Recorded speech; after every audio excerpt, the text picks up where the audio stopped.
Assalamu алейкум, урматтуу менин каналымда көрүүчүлөрүм. Сиздерди канал көргөнгө кубанычтамын. Кытай өзүнүн өндүрүштөрүн өлкөдөн сырткары чыгарып атат да. Трамптын поштиналарына кичине мындай кандайдыр бир даба табыш үчүн да.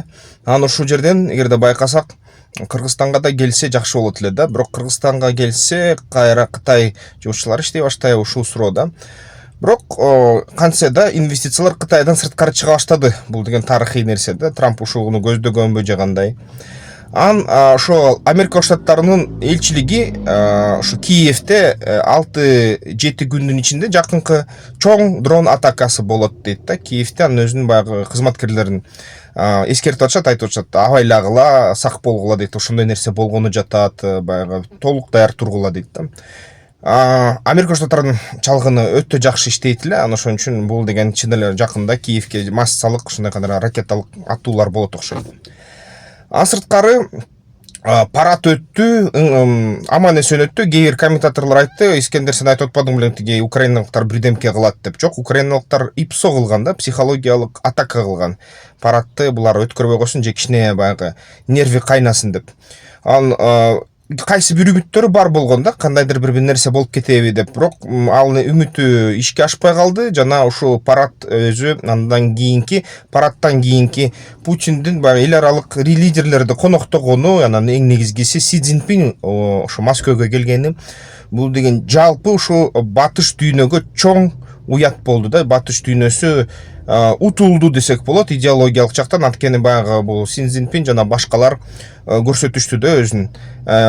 Америка Штаттары силер өзүңөрдү же батыш дүйнөсү силер өзүңөрдү кыйын деп сезесиңерби? Жок, бул жерде дагы бир кыйын ушундай күч өсүп баратат. Ошон үчүн абайлагыла деген сөз да.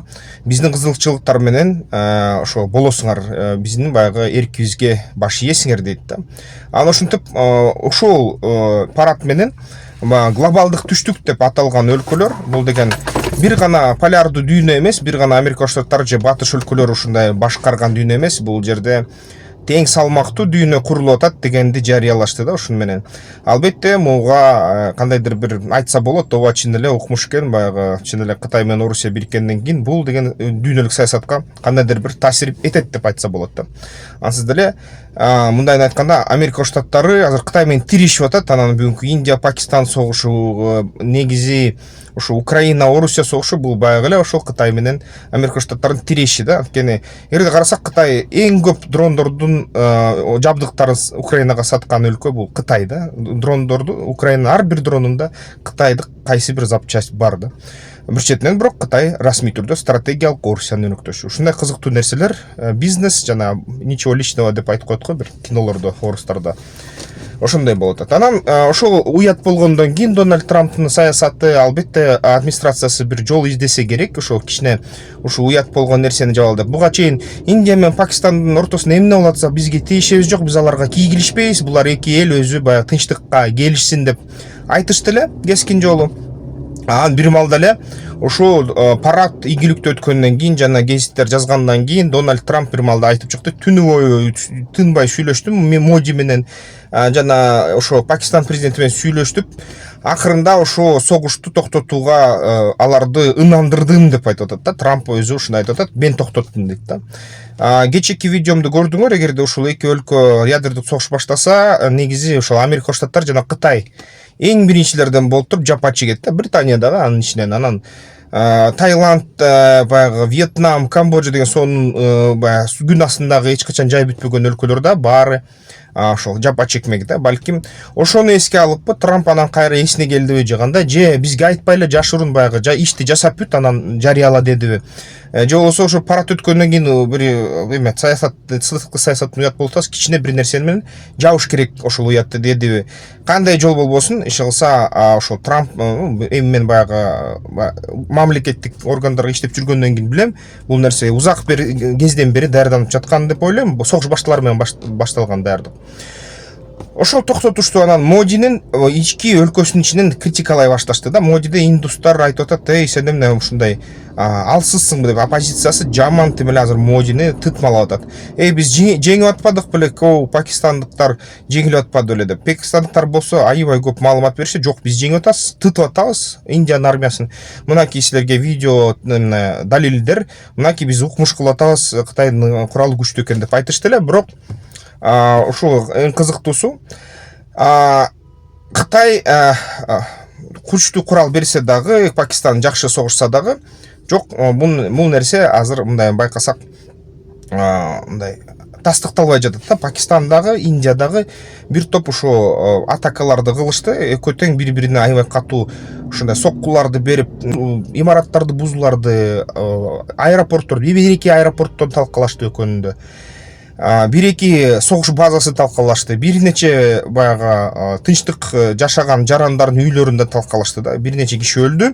Анын кийин дагы жарыяласа керек.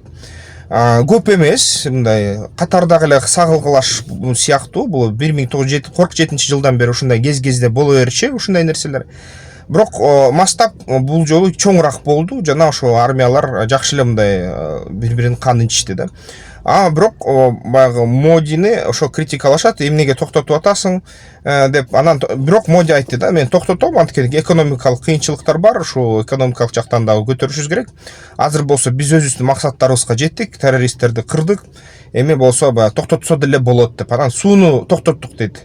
Сууну токтоткондон кийин Пакистанда ушул жайда ачкачылык болот, жарым баягы ийгиндери өлөт деп айтып коебу. Бүттү, эс алгыла, бүттү, баягы эч кандай мындай критикалабагыла деген сиди. Бирок мындай мен баягы жалпылап айтып атам да, андай албетте факт түрүндө так ушундай сөз айтпаса керек. Көбүрөөк официалдуу түрдө айтса керек да. Анан ошо Индия, Пакистан бири-бирин ошо согуштан тынчтык келишимге келип, убактылуу тынчтык жасаса дагы кайра ал убактылуу тынчтык бузула баштады деп ушу бүгүн таң атпай айта башташты да, жаза башташты. Ошо айтып атышат, ошо атуулар тынбай атат, Пакистан тараптан атуулар такыр мындай токтобой атат деп айтып атышат индиялык ошо бийликтегилер. Индиялык өзүнүн дагы расмий ошо мамлекеттик позициясын билдирген блогерлердер бар экен, алар да айтып атышат. Пакистан тараптан атуулар тынбай атат, Пакистан ошо сүйлөшүлгөн тынчтык келишимди бузуп атат, азыр биз деген кайра ошо Пакистанга сазайын беребиз деп айта башташты эле. Бирок ошо расмий айтууларды күткүлө деп индиялык ошо маалыматтык талаачада айта башташты, чыдагыла, кое тургула деп. Дүйнөлүк ушул жазылмалар, маалыматтык агенттиктер жазылып башташты. Кайра ошо тынчтык келишими убактылуу бузулуп атат. Ушул нерсе кайра согуштун андан ары болуусуна алып келеби деген суроолорду бере башташты. Бирок бийликтер бири-бирине расмий ушундай сөздөрдү айта башташты деп эсептесе болот да. Негизи ошо пакистандык бийлик дагы айтты, биз деген ошол тынчтык келишимге толук карманабыз дести да. Биз деген ошо азыр сүйлөшүлгөн иш боюнча биз деген бүт баарын сактайбыз дешти. Мен ойлойм да, балким Трамп Байден сыяктуу эле айткандыр. Байден ачыгдан ачык ошо интернеттен издесеңер табасыздар, Путинге айткан бир тактикалык же стратегиялык ядердик курал колдонулсун, ошондо биз сен кайда турганын билебиз, ошого бомба түшүрөбүз деп айткан да Байден. Балким Трамп дагы ошону Моди менен Пакистан президентине айткандыр.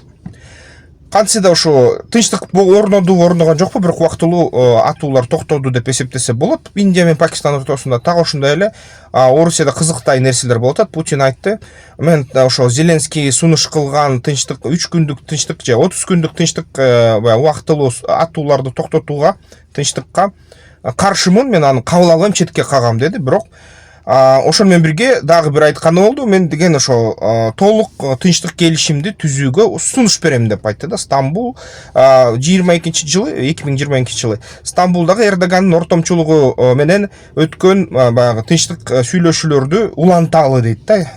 Мен ушундай сунуш берем деди Владимир Путин. Демек ушул мындай кичинекей мини сенсация десе болот. Демек ошо кандай десек дагы Владимир Путин ушундай кичине тынчтыкка келебиз деп аткандыр да.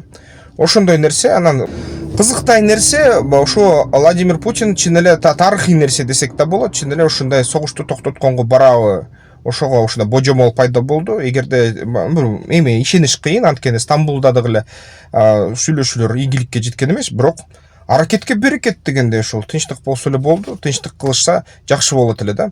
Кыргызстанга албетте бул экономикалык кандайдыр бир ошол кедергисин тийгизе алат да. Мисалы үчүн ошол Кыргыз мамлекетине ошо тынчтык болсо жалпы жакшы. Бирок экономикалык азыр баягы түзүмдү өзгөртүш керек болот. Азыркы кезде ошо санкция согуштун эсебинен өлкөбүз реэкспорт кылып жакшы мындай акча таап атат да. Бирок ошону байкаш керек да. Бонус катары ушу кытайлардын франциялык жана индиялык самолеттору мазактаган бир видеону көрүп койгуңуздар. Анан ушул жерде кытайлар айтышат, эми бир аз баягы өзүнчө бир мындай сатира кылып салышыптыр да.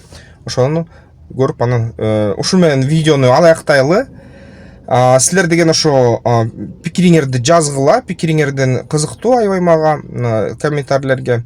Демек ошо бүгүнкү ушу базар күнү карасак бүтөт окшойт да. Ошо негизи согуштар Индия Пакистан ортосундагы согуш кичине басаңдайт, мындай убактылуу токтотулат окшойт. Дагы бир нече жылга элдери акылына кирмейинче согуш уланышы ыктымал. Ал эми ошо Орусия менен Украинанын ортосундагы согуштун дагы бир алгачкы тынчтыкка болгон кадамдары болду деп эсептесек болот да.